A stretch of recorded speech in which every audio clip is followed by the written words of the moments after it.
CPM സംസ്ഥാന secretary MV ഗോവിന്ദനെതിരെ കടുത്ത വിമർശനവുമായി SNDP general secretary Vellappally Natesan രംഗത്ത്.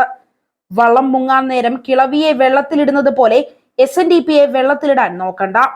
SNDPയുടെ പാരമ്പര്യം മലബാറിലെ ചില നേതാക്കൾക്ക് അറിയില്ല.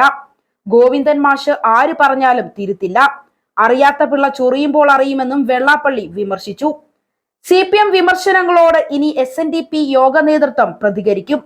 CPMന് എന്ത് തോന്നിയാലും കുഴപ്പമില്ല എന്ന നിലപാടിലാണ് SNDP നേതൃത്വം എത്തിയിരിക്കുന്നത്. ഇതിന്റെ സൂചനയാണ് കഴിഞ്ഞ ദിവസത്തെ യോഗം ജനറൽ സെക്രട്ടറി വെള്ളാപ്പള്ളി നടേശന്റെ പ്രസ്താവന. SNDP യോഗം എന്താണ് എന്നും അതിന്റെ ശൈലിയും പ്രവർത്തനവും എങ്ങനെയാണെന്നും CPM സംസ്ഥാന സെക്രട്ടറി MV ഗോവിന്ദൻ അറിയില്ല എന്ന് വെള്ളാപ്പള്ളി നടേശൻ പറഞ്ഞിരുന്നു. ഗുരുനാരായണ സേവാനികേതൻ ട്രസ്റ്റിന്റെ ഗുരുനാരായണ ധർമ്മ സമന്വയ ശിബിരവും ഗുരുപൂർണിമ ആഘോഷവും ഉദ്ഘാടനം ചെയ്യുകയായിരുന്നു അദ്ദേഹം. ആദ്യമായിട്ടാണ് CPM സംസ്ഥാന സെക്രട്ടറിയെ പൊതുവേദിയിൽ വെള്ളാപ്പള്ളി കടന്നാക്രമിക്കുന്നത്. മുഖ്യമന്ത്രി പിണറായി വിജയനെ വ്യക്തിപരമായി കടന്നാക്രമിക്കില്ല. എന്നാൽ ഗോവിന്ദന്റെ ആരോപണങ്ങൾക്ക് വെള്ളാപ്പള്ളി ഇനി മറുപടി പറയും. എല്ലാ സമുദായങ്ങളെയും ഒന്നിച്ചു കൊണ്ടുപോകാനുള്ള പ്രത്യേക കഴിവ് പാർട്ടി സെക്രട്ടറി ആയിരുന്ന കോടിയേരി ബാലകൃഷ്ണന് ഉണ്ടായിരുന്നു. സെക്രട്ടറി ആയതിനു ശേഷമാണ് MV ഗോവിന്ദൻ യോഗത്തിനെതിരെ തിരിഞ്ഞു തുടങ്ങിയത്. രാഷ്ട്രീയമായ വീതം വെപ്പിൽ പിന്നാക്ക ഈഴവാദി വിഭാഗം തഴയപ്പെട്ടത് വാസ്തവമാണ്. LDFന്റെ ജീവനാഡിയായ അടിസ്ഥാന വർഗത്തെ തള്ളിപ്പറയുന്ന രീതി ശരിയല്ല. വള്ളം മുങ്ങാൻ നേരത്തെ കിളവിയെ പിടിച്ച് വെള്ളത്തിലിട്ട് രക്ഷപ്പെടുന്ന രീതിയാണ് ഇപ്പോൾ തുടരുന്നത് എന്നും വെള്ളാപ്പള്ളി പറഞ്ഞു. സത്യം വിളിച്ചു പറയുന്നതിനാലാണ് തന്നെ കൂട്ടായി ആക്രമിക്കാൻ ശ്രമിക്കുന്നത്.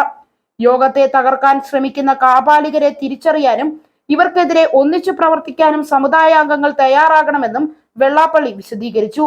സംസ്ഥാനത്ത് UDF കാലങ്ങളായി വിജയിച്ചു കൊണ്ടിരുന്ന പല മണ്ഡലങ്ങളിലും LDF വിജയം നേടിയത് NDA മത്സര രംഗത്ത് എത്തിയതോടെയാണ്. മണ്ഡലങ്ങളിൽ ശക്തമായ ത്രികോണ മത്സരത്തിൽ UDFന്റെ വോട്ടുകൾ NDA പിടിക്കുന്നത് കൊണ്ടാണ് LDFന് വിജയമുണ്ടാകുന്നത്. ഇതൊന്നും മനസ്സിലാവാതെയാണ് ഇപ്പോൾ MV ഗോവിന്ദൻ ഉൾപ്പെടെയുള്ളവർ സംസാരിക്കുന്നത്. CPM സംസ്ഥാന സെക്രട്ടറി ആയതിനു ശേഷമാണ് SNDP യോഗത്തെയും ശ്രീനാരായണ പ്രസ്ഥാനങ്ങളെയും കടന്നാക്രമിക്കുന്നത്. യോഗം എന്താണ് എന്നും അതിന്റെ ശൈലിയും പ്രവർത്തനവും എന്താണെന്നും മാഷിന് അറിയില്ല എന്നും വെള്ളാപ്പള്ളി പറഞ്ഞു. ജനകീയ ബന്ധമില്ലാത്ത ജില്ലാ കമ്മിറ്റിയുടെ പിന്തുണ പോലും ഇല്ലാതിരുന്ന ആരിഫിനെ മത്സരിപ്പിച്ചതോടെ വലിയ തിരിച്ചടിയാണ് ആലപ്പുഴയിൽ LDFന് നേരിടേണ്ടി വന്നത് എന്നും വെള്ളാപ്പള്ളി കൂട്ടിച്ചേർത്തു. ന്യൂനപക്ഷ പ്രീണനമാണ് LDFന്റെ വലിയ പരാജയത്തിന്റെ കാരണം. കാലഘട്ടത്തിന്റെ മാറ്റം LDF തിരിച്ചറിഞ്ഞ് പ്രായോഗികമായി പ്രവർത്തിക്കണം. UDFന്റെ വോട്ട് BJP പിടിക്കുന്നത് കൊണ്ടാണ് പല മണ്ഡലങ്ങളിലും LDF ജയിക്കുന്നത് പോലും. LDFന്റെ ഐശ്വര്യമാണ് NDA എന്നും വെള്ളാപ്പള്ളി നടേശൻ ചേർത്തലയിൽ പറഞ്ഞു. ലോക്സഭാ തെരഞ്ഞെടുപ്പ് തോൽവിക്ക് ശേഷം MV ഗോവിന്ദൻ വളരെ രൂക്ഷമായ ഭാഷയിലാണ് SNDP യോഗത്തെയും വെള്ളാപ്പള്ളിയെയും വിമർശിച്ചിരുന്നത്. ഇതിന് മറുപടിയുമായി വെള്ളാപ്പള്ളി നടേശനും പലപ്പോഴായി രംഗത്തെത്തിയിട്ടുണ്ട്.